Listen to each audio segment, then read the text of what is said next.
जय हिंद क्लास।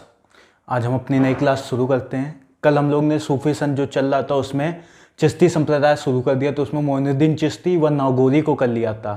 आज हम उसके आगे चलते हैं, ख्वाजा कुतुबुद्दीन बख्तियार काकी को देखते हैं। तो बख्तियार काकी का जन्म 1186 में फरगना में हुआ था और फरगना में ही बाबर का भी जन्म होता है। तो जब बाबर आएंगे तब उनको भी देखेंगे। तो काकी का जन्म कब हुआ? 1186 में फरगना में, और इनकी मृत्यु 1235 ईस्वी में हुई थी। काकी जो इनका अर्थ था, काकी का अर्थ क्या होता था? तो काकी का अर्थ रोटी वाला होता था। और बख्तियार इनको उपाधि मिली थी किसके द्वारा? ख्वाजा मोइनुद्दीन चिश्ती के द्वारा इनको बख्तियार की काकी दी गई थी। तो बख्तियार का अर्थ क्या होता? भाग्य बंधु। तो काकी का अर्थ रोटी वाला व बख्तियार का भाग्य बंधु। तो भाग बंधु या बख्तियार की उपाधि ख्वाजा मोइनुद्दीन चिश्ती ने दी थी। और इनके बारे में यह प्रसिद्ध है कि इन्होंने एक बार अपने चमत्कार से दिल्ली को मंगोल आक्रमण से बचाया था। तो क्वेश्चन इस प्रकार पूछा जाए, कौन से चिश्ती संत या कौन से सूफी संत जिसने अपने चमत्कार से दिल्ली को मंगोल आक्रमण से बचाया था? तो कुतुबुद्दीन बख्तियार काकी थे, और ये चमत्कार से रोटियां बनाकर अपने शिष्यों को खिलाते थे। तो कौन सा सूफी संत चमत्कार से अपने शिष्यों को रोटी बना खिलाता? तो काकी थे। चिश्ती सिलसिले को दिल्ली में प्रसिद्ध किया। तो चिश्ती सिलसिले को दिल्ली में कौन से सूफी संत ने प्रसिद्ध किया? तो बख्तियार काकी ने। इल्तुतमिश के शासनकाल में दिल्ली आया। तो क्वेश्चन इस प्रकार पूछा जाएगा कि कौन से सुल्तान के समय काकी दिल्ली आया? तो इल्तुतमिश के समय। इल्तुतमिश द्वारा इनको शेख उल इस्लाम की उपाधि दी जा रही थी, परंतु कुतुबुद्दीन काकी ने इसको लेने से मना कर दिया। तो इसके बाद शेख उल इस्लाम का पद किसे दिया गया? सुगरा को। तो क्वेश्चन इस प्रकार पूछा जाएगा कि इल्तुतमिश ने काकी कौन सी उपाधि देनी चाहिए? तो शेख उल इस्लाम की, व काकी ने अस्वीकार करने के बाद शेख उल इस्लाम की उपाधि इल्तुतमिश ने किसको दी? तो सुगरा को दी। तो चलिए आगे जो कुतुबुद्दीन के बारे में बच्चा है वो देख लेते हैं। चलिए जो काकी के बारे में बातें रहेगी वो देख लेते हैं। तो सुगरा की हरकतों से परेशान होकर काकी दिल्ली छोड़ने को तैयार हो गए थे, और काकी के साथ ही दिल्ली की जनता भी काकी के साथ जाने को तैयार हो गई थी। तो क्वेश्चन इस प्रकार पूछा जाए, काकी किसके कारण दिल्ली छोड़ने को तैयार हो गए थे? तो सुगरा के कारण। और बाद में इल्तुतमिश द्वारा मनाए जाने पर काकी दिल्ली में रुके थे। और सुगरा मतलब इल्तुतमिश सुगरा को पिताजी कहता था। तो इल्तुतमिश किसको पिताजी कहता? सुगरा को कहता था। आगे देखते हैं काकी के बारे में। 1235 में शेख सिस्तानी की खान में संगीत सुनते हुए काकी मूर्छित हुए थे। 15 दिन बाद इनकी मृत्यु हुई थी। कई एक दो बुकों में 17 दिन भी दिया, लेकिन जो अधिकतर माना गया वो 15 दिन बाद ही माना गया। तो क्वेश्चन पूछा जाए, काकी की मृत्यु 1235 में शेख सिस्तानी खान में मूर्छित होने के बाद कितने दिन बाद हुई थी? तो 15 दिन बाद। अगर 15 दिन दिया जाएगा ऑप्शन, या फिर 17 दिन। 15 दिन वैसे मोस्टली माना गया, एक दो बुकों में 17 दिन भी दिया गया है। तो क्वेश्चन पूछा जाए कि काकी किसकी उसमें खान में संगीत सुनते हुए मूर्छित हुए थे? तो शेख सिस्तानी की खान में मूर्छित हुए थे। कब? 1235 में। और महरौली में दफनाया गया था। इनकी कब्र कहाँ पे है? काकी कब्र का है महरौली में। और पानीपत के प्रथम युद्ध के बाद बाबर काकी की दरगाह में इनसे मिलने आया था। कुतुबुद्दीन ऐबक ने काकी के नाम से कुतुब मीनार का निर्माण शुरू करवाया, तथा इसको इल्तुतमिश ने पूरा करवाया। तो कुतुब मीनार जो बना है वो कुतुबुद्दीन ऐबक ने इसका निर्माण शुरू करवाया था। किसके नाम पे? काकी के नाम पे। और इसको किसने पूरा करवाया था? इल्तुतमिश ने। चलिए आगे चलते हैं हमारे अगले संत। चलिए हमारे अगले जो सूफी संत हैं वे हैं शेख फरुद्दुद्दीन या बाबा फरीद। इनका जन्म 1175 से में हुआ, तो वह मृत्यु 1265 ईस्वी में हुई थी। इनकी उपाधि गज ए शंकर है। तो इनका पूरा नाम जो लिख के आता है, शेख फरुद्दुद्दीन गज ए शंकर या बाबा फरीद। तो इनकी बाबा फरीद की उपाधि गज ए शंकर। व गुरु इनके कौन थे? बख्तियार काकी थे। तो बाबा फरीद के गुरु बख्तियार काकी से शेख जमलुद्दीन गजनी औलिया व अलाउद्दीन साबिर फरीद थे इनके शिष्य। तो शिष्य का नाम पूछे जाएंगे तो कौन कौन थे? शेख जमलुद्दीन जो गजनी, आमिर खान वाले जो गजनी थे वो गजनी, औलिया व अलाउद्दीन साबिर फरीद थे। इनके प्रयासों से चिश्ती सिलसिला अखिल भारतीय बना था। तो दो क्वेश्चन यहां से पुटअप होते हैं कि दिल्ली में किसने चिश्ती सिलसिले को प्रसिद्ध किया? तो बख्तियार काकी ने, व पूरे भारत में चिश्ती सिलसिले को किसने अखिल भारतीय बनाया? तो फरुद्दीन या बाबा फरीद ने। ये हमेशा गरीबी में रहना पसंद करते थे, इनको अमीरी पसंद नहीं थी।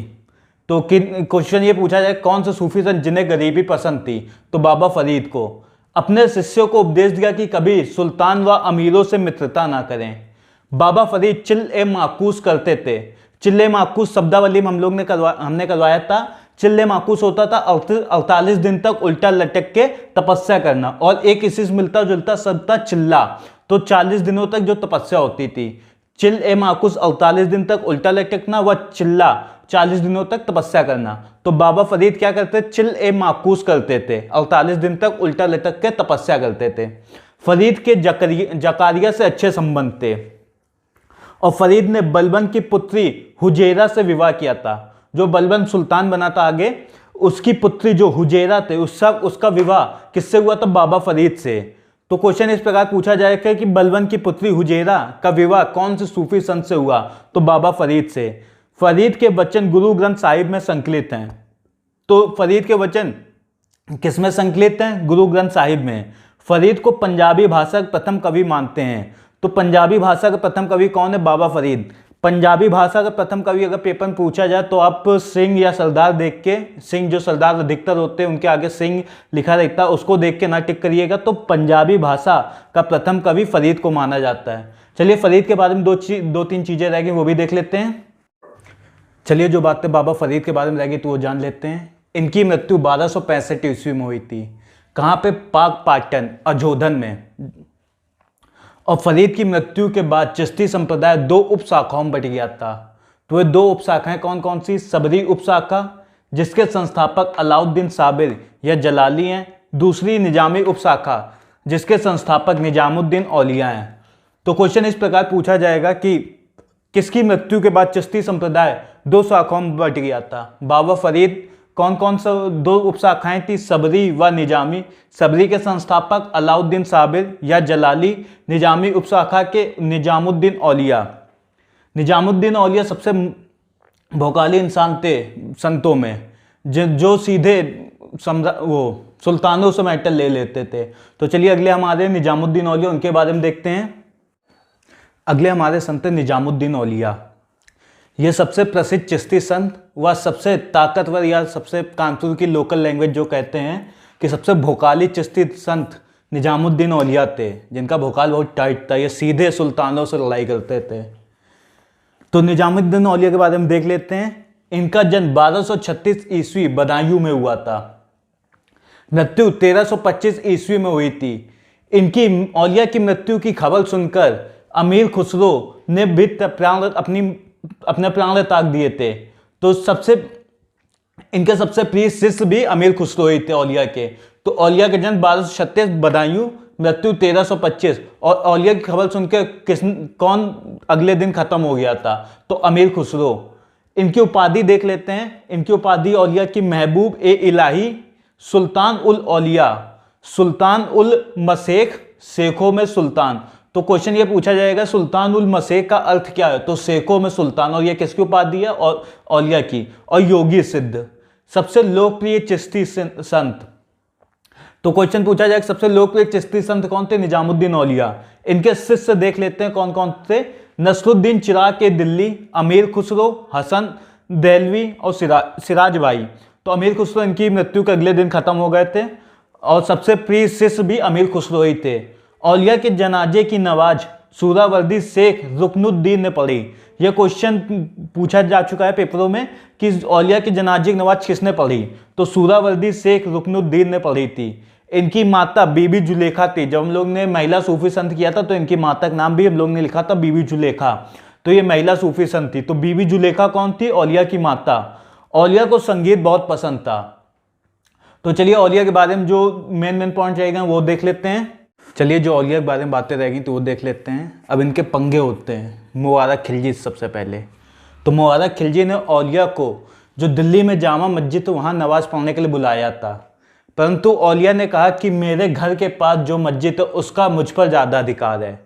तो पहला मैटर यहाँ होता मुबारक खिलजी से औलिया का। तो मुबारक खिलजी ने एक बार इनको अपने दरबार में बुलाया तो इन्होंने आने से मना कर दिया। तो इस पर मुबारक खिलजी ने गुस्सा होकर क्रोध में आकर औलिया का सिर कलम करने वाले को 1000 टंका की देने की घोषणा की थी। तो मुबारक खिलजी ने औलिया का सिर काट के लाने वाले को कितने रुपए देने की घोषणा की थी? तो 1000 टंका। औलिया की खान का ग्यासपुर दिल्ली में है। एकमात्र चिश्ती जो अविवाहित रहे, बाकी जितने चिश्ती संत थे उन्होंने विवाह किया था।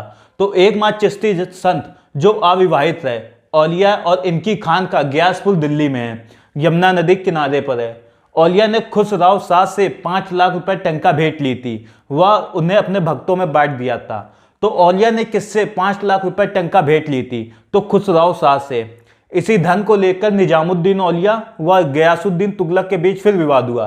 तो दूसरे सुल्तान जिनसे औलिया का विवाद हुआ, पंगे लेने में बहुत आगे तो औलिया।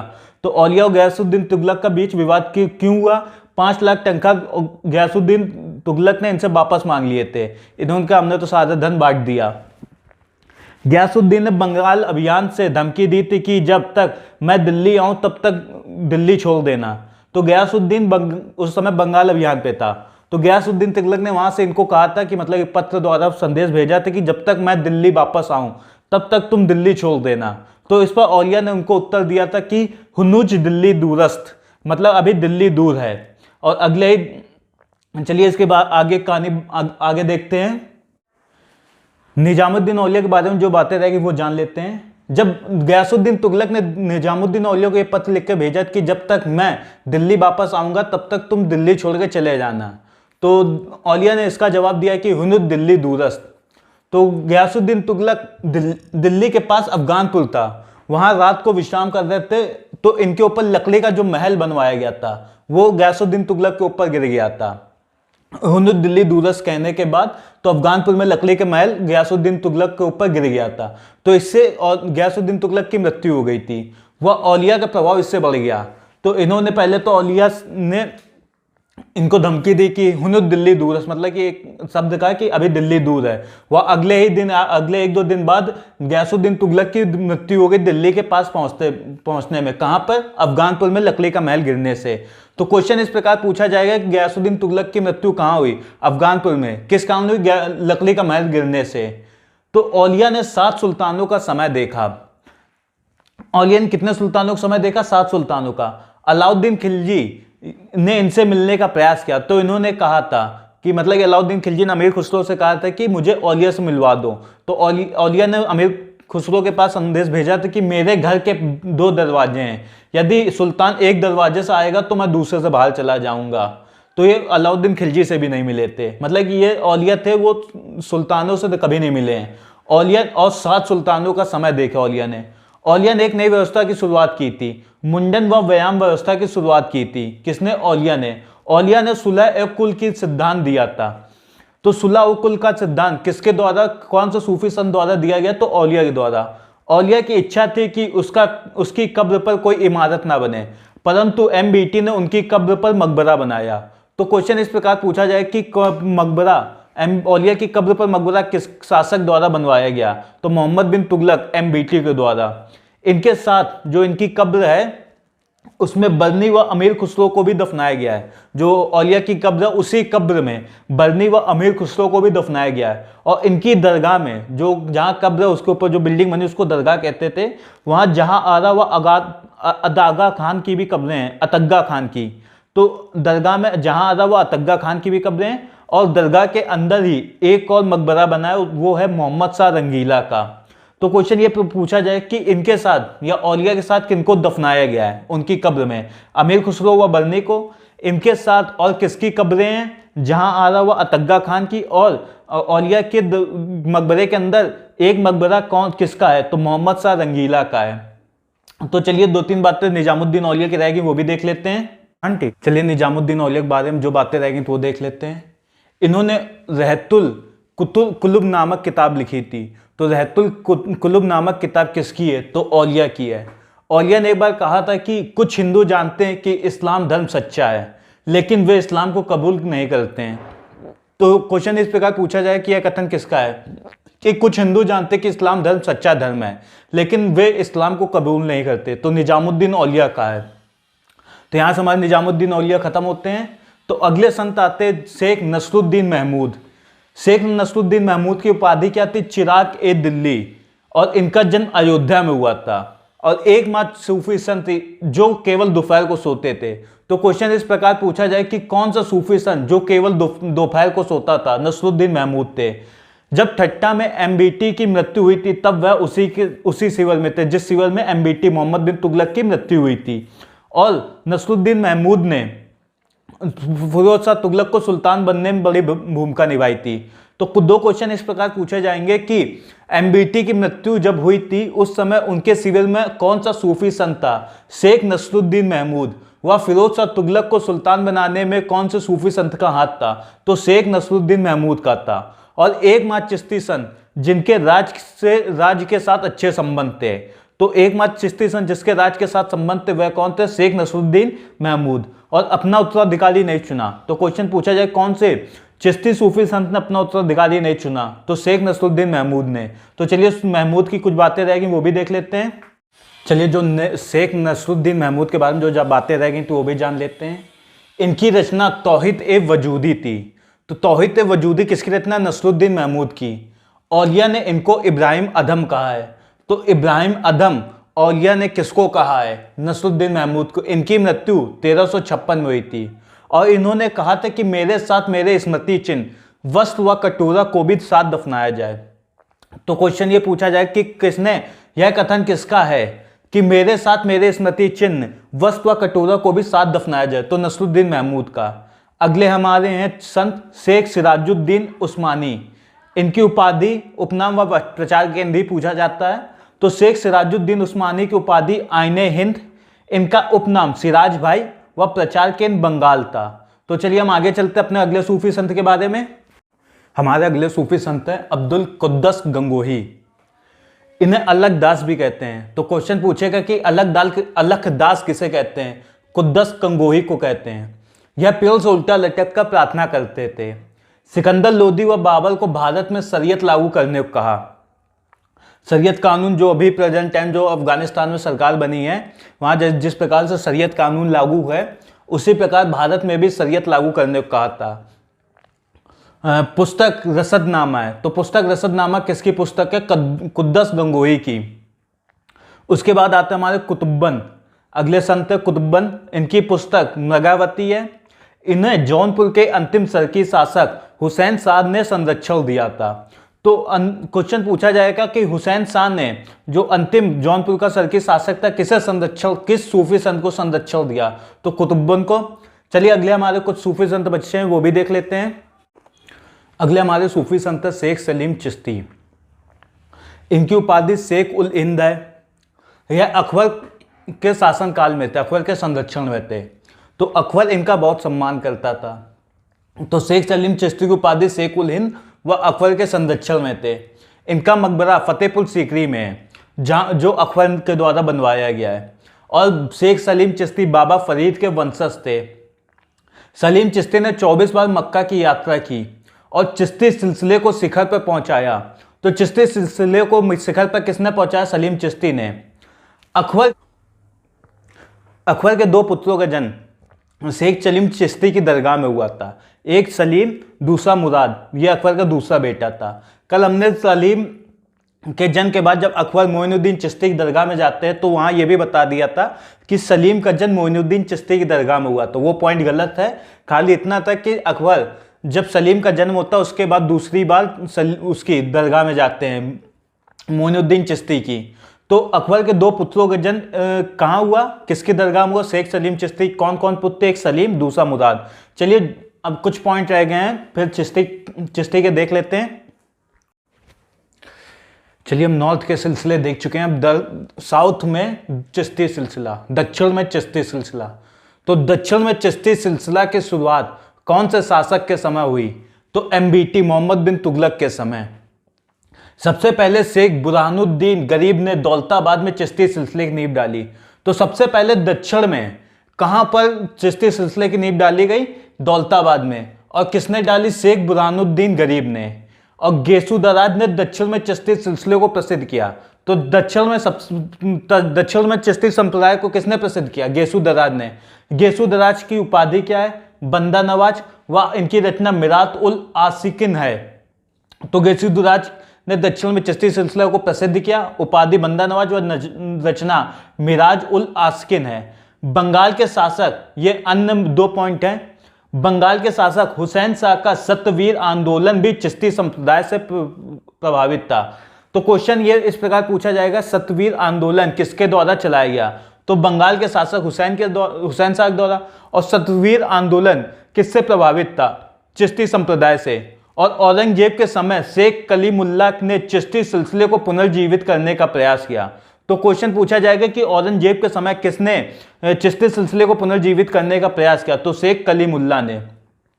तो हमारा यहां से चिश्ती सिलसिला खत्म हो गया। इसके बाहर पेपर में चिश्ती सिलसिले से कुछ नहीं पूछा जाएगा, जितना करवा दिया है। तो कल से हम इसके आगे चलते हैं, चिश्ती सिलसिले के आगे। और किसी को भी कुछ पॉइंट या कुछ चीजें पूछनी हो या नया टॉपिक पढ़ना वो कमेंट बॉक्स में लिख दे। वह दिवाली के बाद से नया कोर्स आएगा इसमें, जिसमें यूपीएससी, पीसीएस व नेट की तैयारी हिस्ट्री में स्पेशली करवाई जाएगी। और कुछ समय बाद इसी चैनल पे आपको अदर सब्जेक्ट के भी नोट्स मिलेंगे।